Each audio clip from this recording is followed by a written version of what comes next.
Oi, gente. Digestão e absorção do trato gastrointestinal. Eu não li essa matéria ainda, só tá com anotações, não tem nada de vermelho. Então eu vou estudar junto com vocês, tá? Então, se eu estiver meio lenta assim, se eu explicar algumas coisas mal explicadas, eu peço perdão. Vamos lá. A digestão, ela vai ser a quebra das moléculas grandes e menores para que elas possam ser absorvidas no nosso intestino, no nosso organismo em si. O mecanismo de digestão, o mecanismo da quebra dessas moléculas é justamente o mecanismo da hidrólise, tá? A hidrólise, ela é uma reação química que a gente tem em que a gente vai ter a adição da água, da molécula de água, e essa molécula de água que vai fazer a quebra de uma ligação química. Então, a digestão, a quebra das moléculas grandes e menores é feita por meio da hidrólise. Os carboidratos, eles podem ser polissacarídeos, disacarídeos e monossacarídeos, tá? Quando a gente quebra os carboidratos, os polissacarídeos, eles são transformados em disacarídeos. Nossa, tá mexendo demais. E se a gente quebrar os disacarídeos, eles são transformados em monossacarídeos. Os polissacarídeos, que nem havia falado, os polissacarídeos são quebrados e são transformados em disacarídeos, e os disacarídeos, quando são quebrados, são transformados em monossacarídeos. De maneira geral, tanto os polissacarídeos quanto os disacarídeos são transformados em monossacarídeos, justamente pela hidrólise. Então, quem faz essa quebra é a água. Os triglicerídeos, eles são quebrados. Você quebrou o triglicerídeo, você libera ácido graxo e colesterol. E glicerol. E as proteínas, elas são formadas por longas cadeias de aminoácidos unidos por ligações peptídicas. Tanto que quando tu quebra uma proteína, geralmente uma proteína molécula grande, você quebra ela e ela vira um peptídeo, sabe? E eu lembrei de uma coisa da lisozima. A lisozima, eu falei dela em alguma explicação, mas eu não lembro a função dela. Calma lá, vou ver aqui rapidinho. A da lisozima, ela é uma enzima proteolítica que quebra bactérias e remove bactérias e destrói as bactérias. Por que eu lembrei disso? Não lembro. Enfim, tá, então as proteínas, elas são formadas por longas cadeias de aminoácidos, que são unidos por ligações peptídicas. Então, quando tu quebra uma proteína, geralmente molécula grande, você vai ter a liberação desses peptídeos, né? Aí, como que funciona a digestão dos carboidratos? Olha, os carboidratos, os principais que a gente tem é a sacarose, que vem da cana-de-açúcar, a lactose e amidos, além da celulose que a gente tem. Só que a celulose, ele é um carboidrato que não é digerido, tá? Então, os principais pra gente é sacarose, lactose e amido. Como que a digestão ocorre? A digestão vai iniciar-se na boca, tá? Ocorre primeiro na boca, isso que eu tô falando dos carboidratos, tá? Ocorre na boca pela amilase salivar. Lembra que eu havia falado da amilase salivar, ou se não, pitialina? Que ela vai destruir os amidos? Então, que inicia a quebra do amido. E o amido é um tipo de polissacarídeo. Então, o amido, ele é quebrado em disacarídeo, já que ele é um polissacarídeo. O amido, ele vai ser transformado em maltose, tá? E essa maltose, mais tarde, ela é quebrada em pequenos polímeros de glicose, que aí vai se tornar um monossacarídeo. Então, os carboidratos principais que a gente tem: sacarose, lactose e amido. A digestão dos carboidratos vai iniciar-se na boca pela amilase salivar, que vai destruir amido, que vai destruir os carboidratos em si. Carboidrato é um polissacarídeo, houve a quebra dele, foi transformado em maltose, que é um tipo de sacarídeo, que é quebrado, foi transformado em em pequenas moléculas de açúcar, né? De glicose, aliás. Essa digestão que ocorre na boca, ela ocorre em um período curto, tá, gente? Apenas 5% da digestão vai acontecer na boca. No estômago, você ainda vai ter a ação da amilase salivar, ela vai continuar sendo atuada, tá? Vai continuar sendo atuando no estômago. E aqui vamos dizer que ela vai demorar um pouquinho mais, assim, que agora aqui vai ser 60 minutos. Ela vai demorar 1 hora, que já vai ser a fase da mistura, né? Vai ter a mistura, assim, do bolo alimentar, do alimento em si. A amilase salivar vai estar lá agindo. Passou 1 hora, essa enzima, a amilase salivar, ela vai ser desativada pelo pH ácido do estômago, tá? E no duodeno, detalhe, não falei isso, mas de 30 a 40% do amido vai sofrer hidrólise.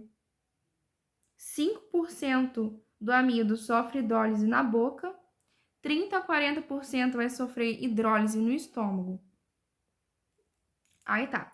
No duodeno, a ação da amilase pancreática já vai ser mais potente do que a ação da amilase salivar. Então, a amilase pancreática vai atuar aqui.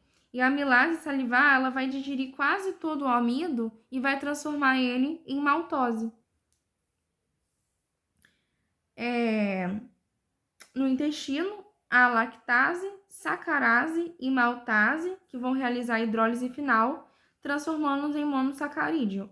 A maltase, acho que, não sei se se fala se é subproduto, se é produto, mas a maltase é a maltose. Maltose vai ser quebrada em glicose mais glicose. Lactase, seu produto, é a lactose. A lactose vai ser quebrada em glicose e galactose. E no caso a sacarase é a sacarose. A sacarose vai ser quebrada e vai ser liberada a glicose mais frutose. Maltose, glicose, sacarose melhor. Frutose, lactose, galactose.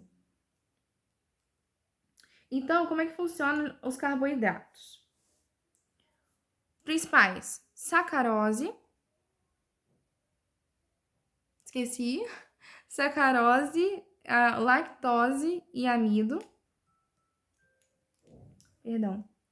A digestão ela vai acontecer inicialmente na boca, apenas 5%. Quem vai atuar é a amilase salivar, que vai fazer a quebra do amido em maltase, né? Vai ter a hidrólise. Apenas 5% do amido é quebrado, sofre hidrólise na boca. O amido vai ser transformado em maltose, que é um disacarídeo, depois esse disacarídeo é transformado em pequenos polímeros de glicose. No estômago, a amilase salivar vai continuar atuando até que essa amilase salivar seja desativada pelo pH ácido do estômago, que geralmente é na fase da mistura. Aqui no estômago, 30 a 40% do amido, ele vai sofrer hidrólise, tá? Ele vai ser quebrado em maltase. No duodeno, a gente não vai ter mais a ação da amilase salivar, mas sim da amilase pancreática, que vai digerir quase todo o amido em maltase. E ainda no intestino, você já vai ter a hidrólise final, né? Que vai ser a transformação desses disacarídeos em monossacarídeos. Novamente, maltose é quebrada em glicose e glicose, sacarose é quebrada em glicose mais frutose e lactose é quebrada em glicose mais galactose. Proteínas é isso. Eu vou voltar, porque tem mais anotações sobre proteínas perdidas aqui. Mas agora vamos falar das proteínas, dos carboidratos, aliás. Agora a gente vai falar das proteínas. No estômago, a pepsina, lembrando que a pepsina é aquela enzima que vai realizar a digestão das proteínas. Lembra do pepsinogênio que eu havia falado nos vídeos anteriores? Então, o pepsinogênio é a forma inativa da pepsina. Então, no estômago, a pepsina e o ácido clorídrico, eles vão formar o suco gástrico, em que as proteínas são quebradas e são transformadas em peptídeos, formando proteoses. Essas proteoses vão formar pectonas, que vão formar polipeptídeos.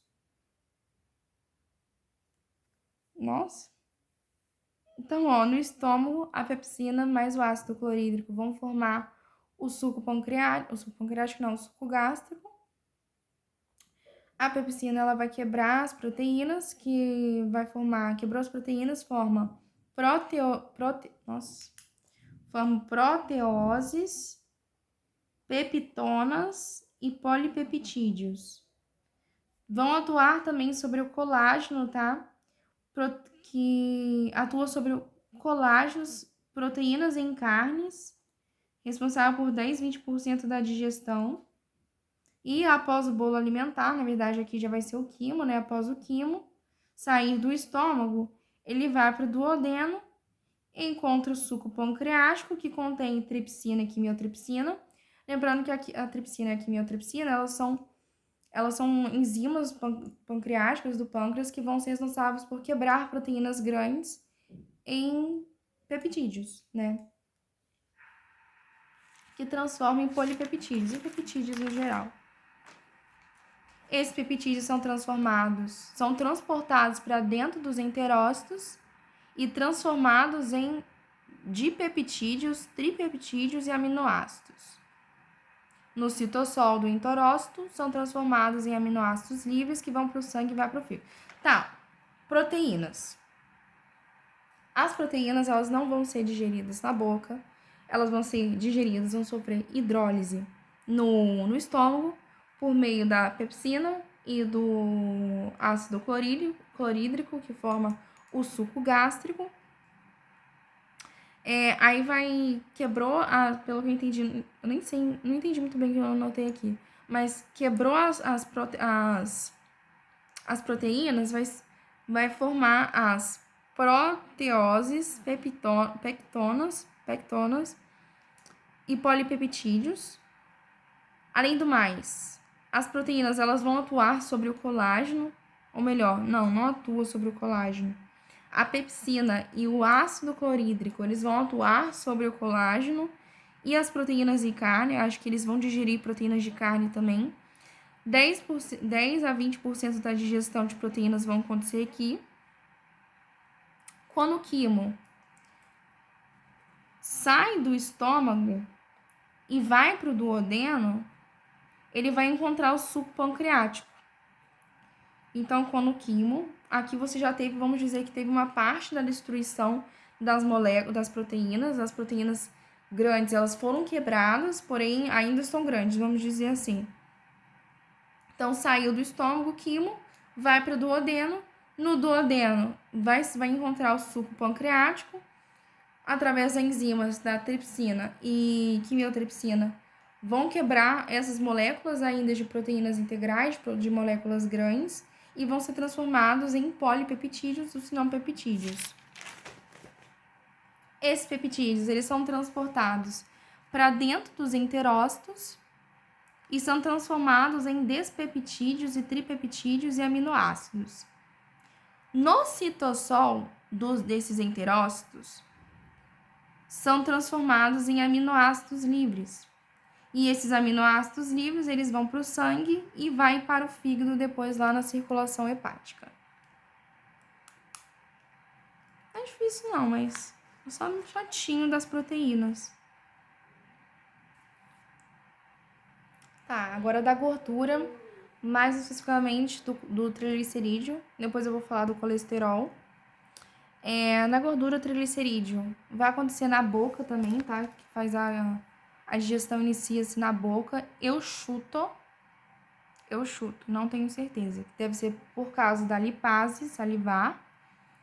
E no estômago, eu não lembro exatamente. Vou caçar aqui.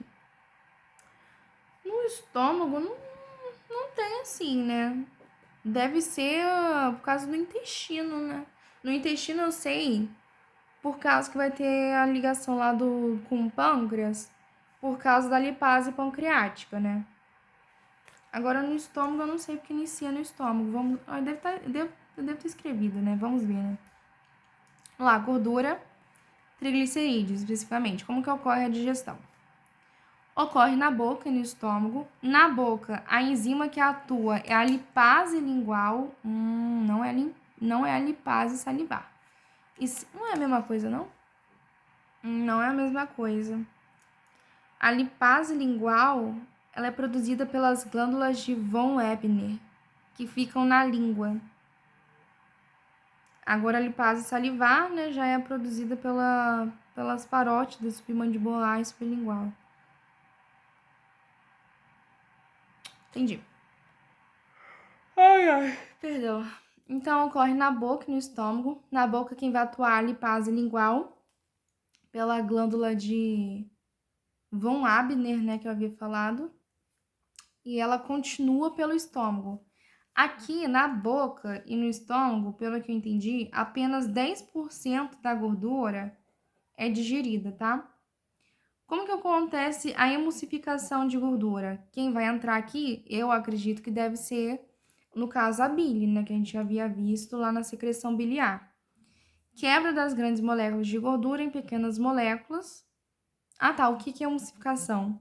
Quebra de grandes moléculas de gordura em pequenas moléculas, aumentando a área de contato de ação das enzimas, ou seja, aumentando a absorção, né? Quando o quimo chega ao duodeno, é justamente isso mesmo, ó.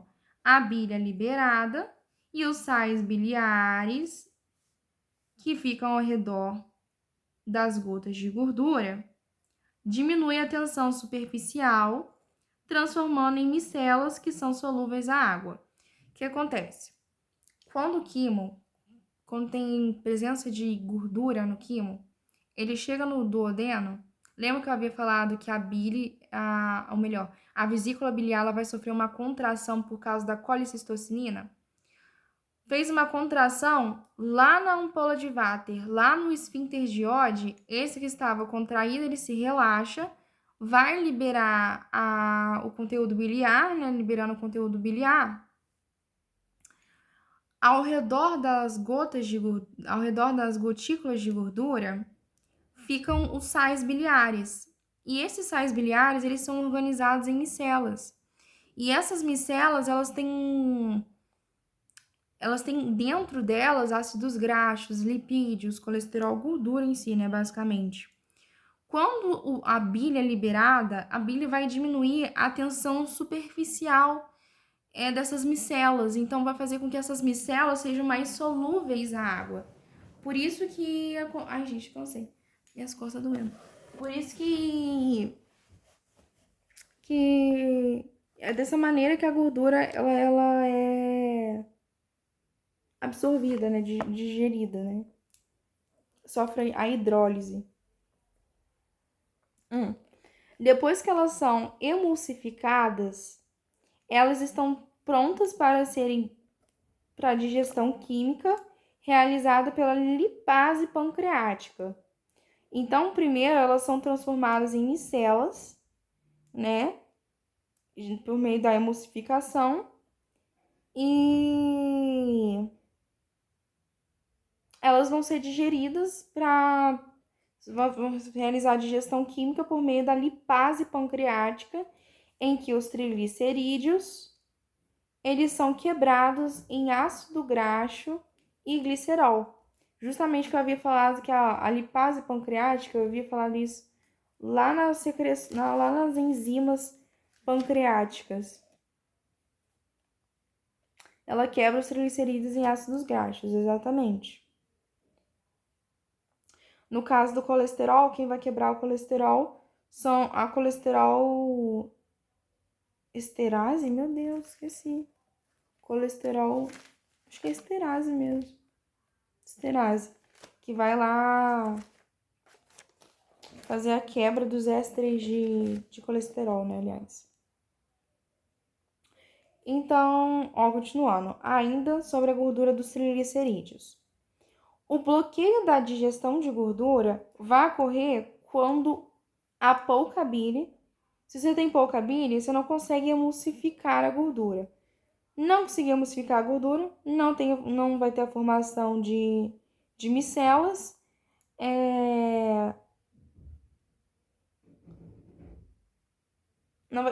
Quando tem pouca bile e pouca lipase pancreática. Pouca lipase pancreática, esses triglicerídeos eles não vão ser quebrados. Nesse caso, se houver essa pouca bile e pouca lipase pancreática, o corpo ele não vai conseguir absorver bem as gorduras, as moléculas de gordura. Aí o que você vai ter? Você vai ter uma, como que é o nome? Esteatorreia, uma diarreia com presença de gordura. Aí, ó, tem que ter uma observação, ó. Observação. Existe a lipase entérica. A lipase entérica, ela é produzida pelos enterócitos e vai atuar de forma secundária, completando a quebra de lipídios, né? Ela normalmente não é necessária, pois a lipase pancreática ela é bastante potente, né? Ela já consegue realizar toda essa digestão. Mas essa lipase entérica ela também pode ser utilizada como, vamos dizer, uma maneira de socorro, assim, né? Quando a lipase pancreática não está conseguindo atuar de maneira eficiente, né? Tá acabando, gente, tá acabando. Agora, tem a gordura, como que é da parte do colesterol. Como que acontece a digestão dela? Por meio da colesterol-esterase, que é uma enzima do pâncreas, ela hidrolisa o éster de colesterol, liberando o colesterol livre, que é o colesterol absorvível, e ácidos graxos. Tem o fosfolipídios. Os fosfolipídios. Gente, eu esqueci. Os fosfolipídios. Não, melhor, é fosfolipase. Fosfolipase. Quebra de ácidos graxos. Nossa, eu havia esquecido da fosfolipase. Os fosfolipídios são hidrolisados pela fosfolipase, formando os lisofosfolipídios. Basicamente, os fosfolipídios eles são hidrolisados pela fosfolipase. Os ácidos graxos também são hidrolisados pela fosfolipase.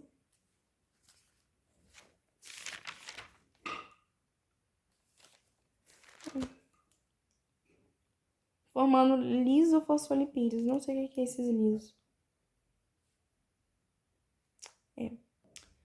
Tá, falei da digestão, agora eu vou falar da absorção. Que é isso aqui. Essa partezinha aqui.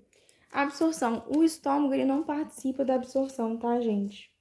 Ele não tem microvilosidades nem vilosidades para absorver os nutrientes e outra coisa. Suas junções são fechadas, o que vai impedir a passagem de grandes moléculas, tá? Então, o estômago não participa. O intestino já vai participar. A mucosa intestinal, principalmente do intestino delgado, ela é altamente especializada, ela altamente possui microvelocidades, essas coisas, então isso faz com que a área de absorção seja muito maior, né?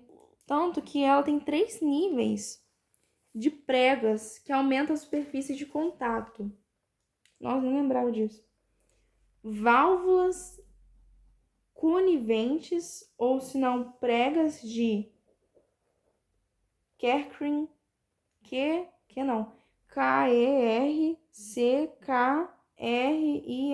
Kerckring, acho que é assim. Em que a absorção aqui é 3 vezes maior.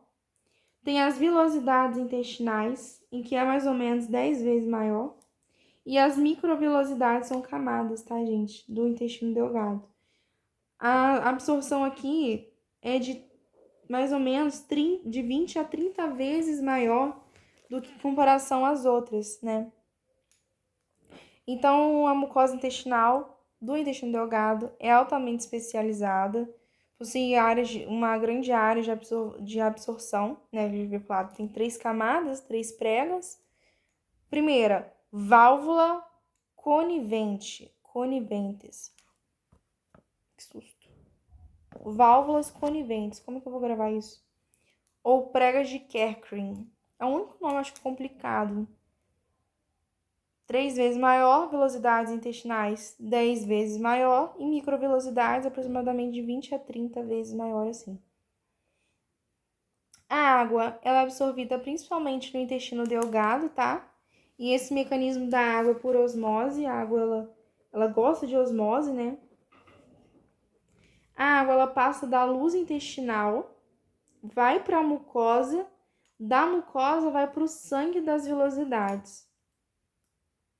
Ocorre sempre em direção às áreas com maior concentração de soluto, né? Osmose, ela gosta de osmose. A absorção de íons. A absorção de íons é via transporte ativo, ou seja, vai contra o gradiente de concentração. O intestino, além dele absorver sódio, isso aqui é interessante. O intestino, além dele absorver sódio, ele vai secretar sódio também, tá? Ele secreta sódio também. Ele vai liberar uma quantidade de 20 a 30 gramas de sódio por dia no lúmen do intestino, né?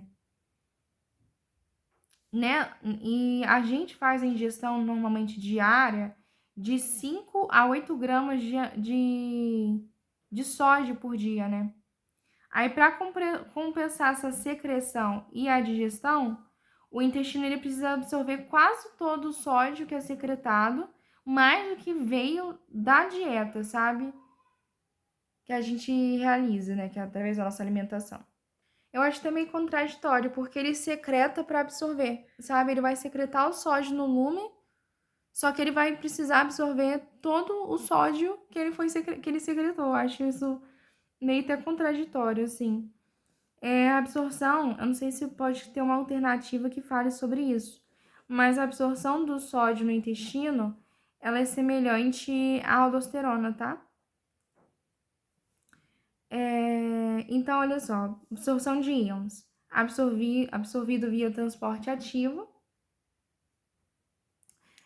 O intestino, além dele absorver sódio, ele vai secretar, ele libera cerca de 20 a 30 gramas de sódio por dia no lúmen, e a nossa ingestão diária de sódio é de 5 a 8 gramas por dia. Então, para compensar essa secreção e a ingestão que a gente faz, o intestino ele precisa absorver quase todo o sódio que ele foi secretado, sabe? Mais do que veio da nossa dieta. O cloreto. O cloreto geralmente acompanha o sódio. Muitos nutrientes utilizam o sódio como cotransportador. Isso aqui é interessante, tá? Anota que isso aqui com certeza vai cair em prova. Cloreto. Muitas substâncias, gente, tem o sódio como cotransportador. Então, quando o sódio sai, essas substâncias vão sair junto com o sódio. Uma delas é o cloreto, ou cloro, assim, né? Quem vai utilizar o sódio como cotransportador também é a glicose e os aminoácidos. A glicose é cerca de 80% dela, tá, gente? Então, é bastante. O bicarbonato no intestino delgado recebe uma grande quantidade, ou melhor, o intestino delgado recebe uma grande quantidade de bicarbonato, né, através da bile e da secreção pancreática. Da secreção pancreática deve ser por meio da... Eu queria lembrar, eu acabei de estudar sobre isso. Tem a secretina, né, gente, que secreta muito bicarbonato. Da bile, eu não lembro exatamente da bile. Será que é por causa da colicistocinina? Tem que rever aqui, um minutinho. Da bile eu não sei, mas realmente o bicarbonato no intestino delgado recebe uma grande quantidade de... O intestino delgado recebe uma grande quantidade de bicarbonato através da bile e da secreção pancreática. Ah, e uma coisa diferente da glicose e da galactose, tá, gente? A frutose, ela não depende do sódio para ser transportada, não, tá? Hum. O intestino grosso, ele é dividido em cólon absorvido e cólon armazenado. Cólon absorvido, ele vai absorver íons, vai absorver água. Aqui o quimo, ele vai, como que fala? O quimo líquido, ele vai ter a absorção total dele, vai se tornar um quimo mais pastoso, né? Vira as fezes aqui, né? Não, fica mais sólido, né? Porque o líquido, os íons da água, tudo absorvidos no intestino grosso. E o colo armazenador armazena basicamente as fezes até a defecação.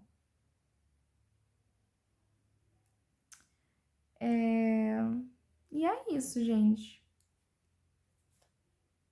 Da parte de digestão e absorção do trato gastrointestinal é isso. Não tem muito segredo, não. Um beijo, se qualquer dúvida, deixa aqui.